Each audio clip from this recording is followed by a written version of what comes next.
On vous souhaite la bienvenue, on espère que vous n'avez pas encore trop chaud. Ici, on va essayer de vous rafraîchir un petit peu avec nos débats aujourd'hui. Autour de cette table, Françoise Degois, Joseph Touvenel et Christophe Madrol. Et on salue bien entendu tous ceux qui travaillent dehors parce que ça doit être bien difficile. Donc bon courage à vous. On revient sur cette question du jour puisque Jordan Bardella est plus champagne que Picombien. C'est ce qu'a déclaré ce matin sur Sud Radio Fabien Roussel. L'image joue-t-elle plus que le programme politique, Philippe ? Eh bien, vous dites oui, encore et toujours, ça ne bouge pas, mais il y a beaucoup de votes, à 75%. Pas mal de commentaires aussi. On a notamment Chantal qui nous dit évidemment, car il est inutile de lire le programme alléchant qui ne sera jamais respecté. Ou on a encore Vivi qui dit, hélas, très clairement, oui. Ou encore Chadel Fox, les programmes politiques sont fictifs, réveillez-vous. C'est le grand débat du jour. Qu'est-ce que vous répondez à certains de vos opposants qui vous ont reproché, je cite, un manque de décence de vous afficher au Grand Prix de Monaco, alors qu'au même moment, il y avait la marche d'hommage à la petite Liana, justement, à Florence. Mais la marche blanche que vous mentionnez, la famille avait demandé à ce qu'il n'y ait aucun responsable politique. Vous n'allez pas me reprocher de ne pas m'être exprimé sur cette affaire. Je fais ça tous les jours. On vous donnait la parole parce que certains vous ont attaqué là-dessus. Marine Tondelier est le candidat du Parti communiste. Qu'est-ce que vous lui répondez ce matin ? Je réponds que le Rassemblement national n'a véritablement jamais été du côté du monde ouvrier, du monde du travail. Et c'est pour ça qu'il participe pas aux marches blanches, parce que je pense qu'il n'a peut-être même jamais manifesté de sa vie, ce garçon-là. Et il est plus champagne que Picombière, il est plus loge VIP que bal populaire. Qu'est-ce que vous voulez ? C'est peut-être la différence qu'il y a entre lui et moi. Les vraies voix Sud Radio. Philippe est avec nous de Libourne. Philippe, bonsoir, merci en tout cas d'être avec nous aujourd'hui. Vous disiez tout à l'heure que Emmanuel Macron était pour vous le pire président de la République. Alors ça, c'est vous qui le dites. Mais est-ce que pour vous, l'image joue-t-elle plus que le programme politique ? Bah oui, comme je disais, la preuve, puisque les gens ils ont voté pour lui 2 fois, alors que c'est le pire. Donc voilà, il y a en fait les gens, c'est la faute de 2 personnes cette histoire. C'est la faute des gens qui lisent pas les programmes, qui s'y intéressent pas aussi. Ils ont tous plus urgent et plus important à faire que de lire un programme politique qui va engager leur vie pendant 5 ans. C'est leur problème.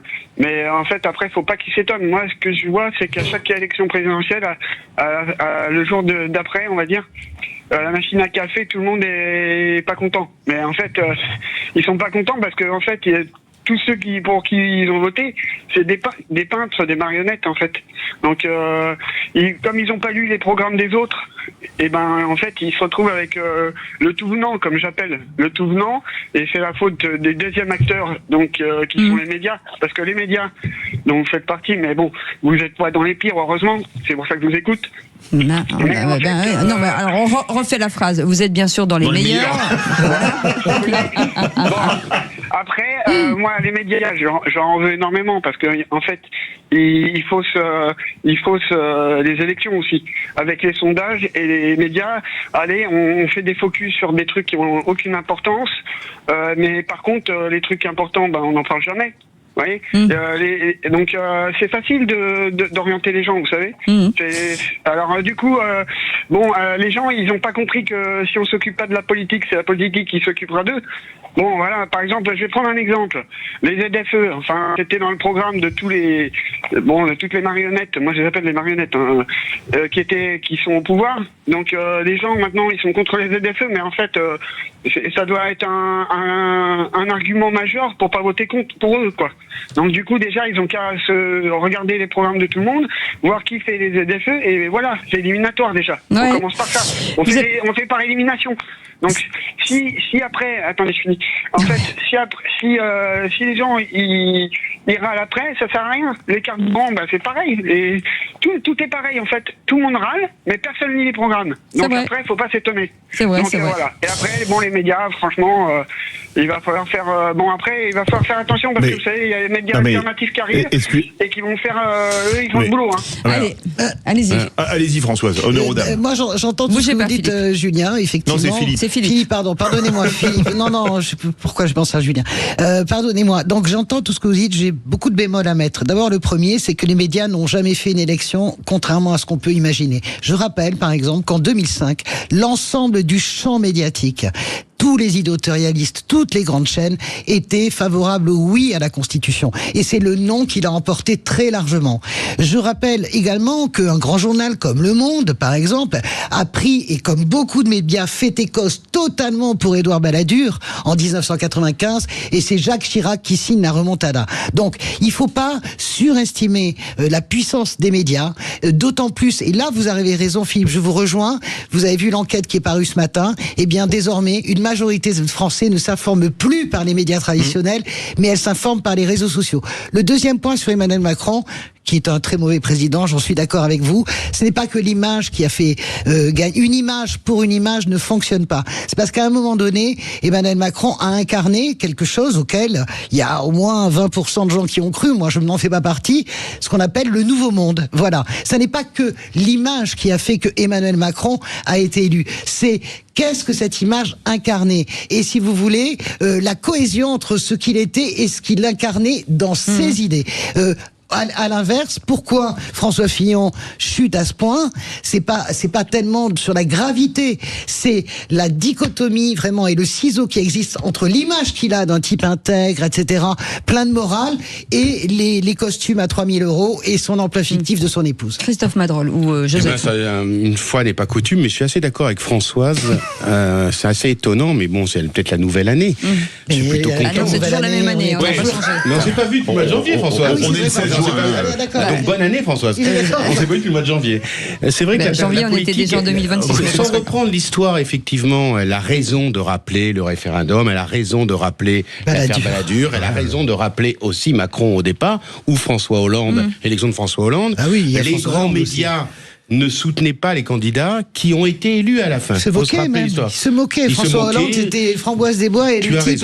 Les fraises des Bois et le type qui monsieur 3%. Ensuite, là où j'ai répondu tout à l'heure à la question de Cécile sur la politique, sur les programmes, on sait la situation politique aujourd'hui. On connaît la situation économique. On connaît le rapport que nous avons avec l'international. On sait très bien que les partis dits traditionnels, et je mets de côté les extrêmes, n'ont pas la poudre magique pour pouvoir régler tous les problèmes. Donc l'incarnation est importante. On sait très bien que les Français ont coupé la tête au roi, mais la question de l'incarnation est importante. Le général de Gaulle était une incarnation de quelque chose. François Mitterrand a été l'incarnation. Même Jacques Chirac a été l'incarnation de quelque chose.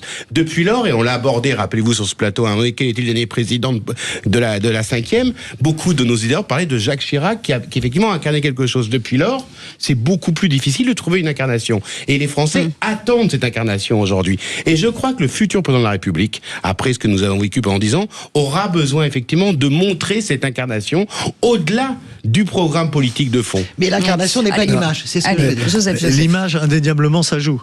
Sinon, d'ailleurs, on verrait pas la différence entre les affiches officielles quand il y a des élections et la tête des candidats ou des candidates. Tout à fait intéressant de regarder quand on les voit en réalité. Donc l'image, ça se travaille. L'image, sinon, ils passeraient pas des heures à faire, à s'entraîner pour passer à la télé, etc. À maigrir, tout ça. Après, il y a des grandes lignes de force qui se dégagent. Et c'est pour ça qu'il faut pas mépriser le peuple. Les grandes lignes de force pour ces décisions, ça va être la sécurité. Ça va être ces grands dossiers-là. Et ça va jouer dans l'élection, malgré et souvent contre les médias. Mais pourquoi contre les médias? Parce qu'en fait, les médias, c'est un tout petit monde qui est relativement majoritairement parisien, qui s'imagine avoir la vérité parce qu'ils vivent ensemble et qui sont en dehors des réalités. Aujourd'hui, les médias nous font monter Édouard Philippe. Ils oublient que le peuple, dans son ensemble, n'oublie pas que c'est celui des 80 km/h et des gilets jaunes. Et il risque de se réveiller. Je suis assez d'accord avec Allez, Philippe. Philippe. En revanche, moi je crois quand même fondamentalement deux choses. C'est que premièrement, les Français ne croient plus les programmes. Ne les croient plus du tout. Rappelez-vous, Mitterrand avait été élu pour rompre avec le capitalisme. 11 ans après, il mettait Bernard Tapie au gouvernement. Jacques Chirac disait trop d'impôts, tue l'impôt. Il mettait Juppé et il explosait les impôts un mois après son élection. Sarkozy promettait le Karcher et on a eu Kouchner, pour reprendre la formule qui a fait Flores. François Hollande était contre la finance et il a fait le CICE. Quant à Emmanuel Macron, le nouveau monde, c'est l'ancien empire. Donc aujourd'hui, les Français, après autant d'années de reniement, après autant d'années de promesses de Gascons ou de Normands, selon qu'on soit du Nord ou du Sud de la France, après autant de tromperies et de trahisons, ils ne croient plus les promesses. Et moi, je peux vous dire un truc, vous parlez aujourd'hui, ils disent les programmes. on ne les lit même plus parce que on ne peut plus les croire. Ouais, alors je m'inscris un peu en faux parce que je dirais, et tu as raison, sur le caractère épidermique superficielle, mais la réalité, on se rend compte dans toutes les études qui sont faites post-élection présidentielle, je parle de la présidentielle, vraiment, parce que c'est la mère des batailles, eh bien en fait ça marche pas comme ça. Les gens lisent, par exemple moi je pensais pendant des années quand je travaillais avec Ségolène ou Hollande, je pensais que ce qu'on appelle la propagande électorale, elle est bien utile. En fait c'est pas vrai. Ça sert, les gens la lisent, tout se fait. Le problème, c'est que le temps s'est raccourci et que maintenant, tout se fait dans les dernières 48 heures. Et même la décision, c'est la décision du jour du vote. Mais les Français restent quand même, et pour la présidentielle et pour les législatives, le peuple le plus politique du monde. Ah, ça, c'est vrai qu'on est le peuple le plus politique du monde, ça, c'est clair. Il n'est pas popole, il est capable, mais il regarde les idées. Ça, c'est vraiment ma conviction. Je ne sais pas si Philippe est convaincu de ce que je dis, mais moi, j'en suis sûr. En tout cas, moi, je suis convaincu de ce que tu as dit, Françoise. Donc, c'est important, déjà. Philippe, est-ce qu'on a convaincu Philippe? Pas sûr. Non, vous m'avez pas convaincu parce que je vais vous dire franchement. Il y a eu c'est vrai que vous avez dit des trucs qui étaient vrais, mais en fait, moi je reviens sur les médias. En fait, si les médias ils avaient fait leur taf en 2017, on n'aurait pas eu Macron. Parce qu'en fait, parce qu'en fait, là, je vais vous prendre un exemple, juste un exemple. Là, en ce moment-là, à l'heure où on se parle, il y a une plainte qui a été déposée à un tribunal à Paris avec 100 parties civiles pour atteinte à la sûreté de l'État. Ouais. De qui parce que je suis pas au courant de cette histoire. Christian Cotten, tout le monde peut se renseigner. Je sais même pas qui c'est. Christian Cotten, il a déposé une plainte avec 100 plaignants pour atteinte à la sûreté de l'État et la plainte a été prise par la doyenne du juge, la doyenne des juges, et la plainte est instruite en ce moment. Ça, en fait, visant les Macron. Donc, si vous voulez, cette plainte, normalement, ça devrait déclencher une volée médiatique. Mais en fait, personne n'en parle. Et tout le monde peut se renseigner. Christian Cotten, plainte contre le président de la République. Et il y a 5 délits qui ont été retenus dans la plainte sur 10 à l'origine, mais personne n'en parle. Alors excusez-moi, je tape sur Google. Attendez, excusez-moi, je tape sur Google. L'atteinte à la sûreté de l'État, Macron, Cotten, il n'y a aucune réponse. Alors, tapez plainte Christian Cotten. Excusez-moi, mais il n'y a rien. Il n'y a rien. Oui, parce que c'est censuré. Philippe met le doigt sur... Je ne crois pas du tout que Google censure ce genre de choses. Philippe met quand même le doigt sur quelque chose qui est un vrai risque, c'est le choix des juges. On l'a vu avec l'affaire Fillon, c'est quand même les juges, dans une rapidité déconcertante, qui l'ont bloqué. On le voit avec Marine Le Pen, et donc un des risques... On va voir, oui, mais on a ce risque-là. On le voit très bien. À un moment donné... Ça, c'est vraiment un autre sujet. Parce que quand vous regardez bien l'histoire de France, c'est très intéressant. Le gouvernement des juges, que ce soit sous l'Ancien Régime ou sous notre République, il est très prenant, y compris pour les choix électoraux. Moi, je peux vous dire, en tant qu'homme politique, et Françoise a mené des grandes campagnes présidentielles aussi. C'est vrai.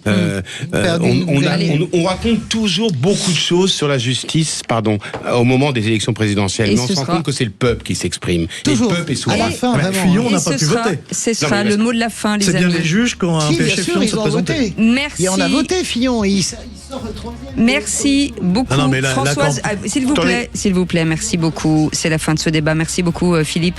Dans un instant, les seuls contre tous. Joseph Touvenel, vous dites non à la camisole chimique pour les délinquants sexuels. Et Françoise de Gois, il faut voter contre le projet de loi d'autonomie corse. On en parle dans un instant. À tout de suite. 17h-20h, les vraies voix Sud Radio.